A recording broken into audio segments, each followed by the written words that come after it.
नमस्कार दोस्तों, मैं आपका दोस्त अपना महेंद्र कुमार फिर अपनी अगली वीडियो में लेकर के प्रस्तुत हुआ हूँ। दोस्तों, हमने अब तक की पहले की वीडियो में जाना वैदिक काल। अब वैदिक काल होता क्या है? वैदिक काल में ही वेदों की एवं संस्कृति एवं ज्ञान की हम मनुष्य जाति को प्राप्ति हुई थी। इस ज्ञान की प्राप्ति से ही हमने इस धरा पर अपने घर अपना जीवन बिताने में सक्षम हुए, जिसके रचयिता हैं श्री वेद व्यास जी। आइए हम वेद व्यास जी के बारे में जानेंगे। कहा जाता है वैदिक काल वेद रचयिता पौराणिक महाकाव्य युग की महान विभूति महाभारत के 18 पुराण श्रीमद् भगवत ब्रह्मसूत्र मीमांसा जैसे आदित्य साहित्य दर्शन के प्रवक्ता वेद व्यास जी का जन्म आषाढ़ पूर्णिमा को लगभग आज से 3000 साल पूर्व हुआ था।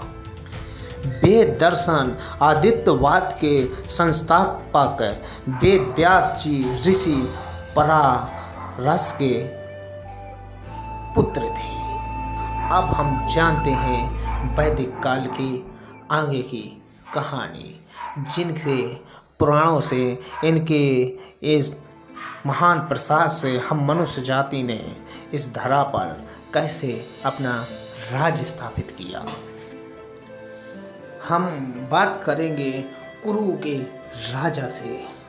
कुरु सम्राट 13वीं शताब्दी तक चला और युधिष्ठिर 11वीं शताब्दी, परीक्षित 11वीं शताब्दी और जन्मेजय 10वीं शताब्दी। हम इसके बाद इनकी कहानियों पर भी जाएंगे। दोस्तों, पहले यहाँ समझते हैं।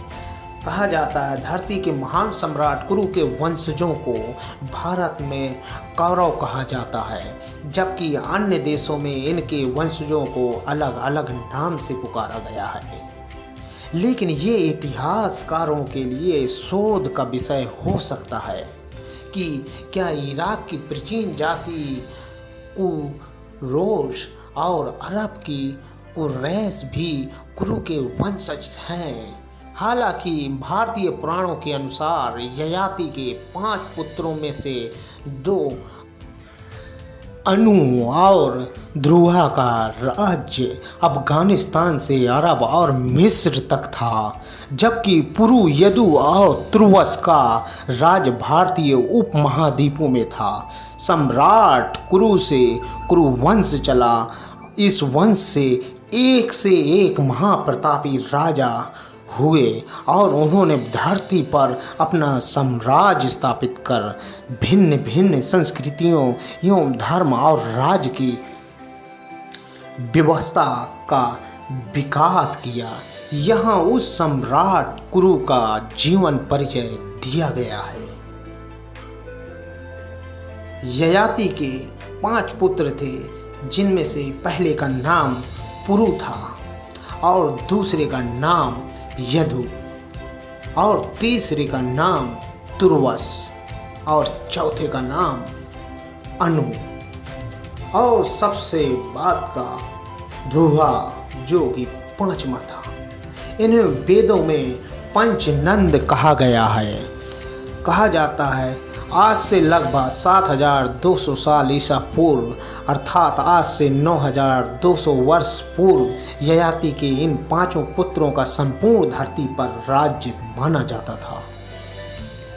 ययाति ने दक्षिण पूर्व दिशा में तुर्वस को, पंजाब से उत्तर प्रदेश तक, पश्चिम में ध्रुवा को और दक्षिण में यदु को राज्य का आज का जिसको हम सिंध गुजरात जानते हैं और उत्तर में अनु को मांडलिक पद पर नियुक्त किया गया तथा पुरु को संपूर्ण भूमंडल के राज्य पर अधिविक्त कर स्वयं वन को चले गए।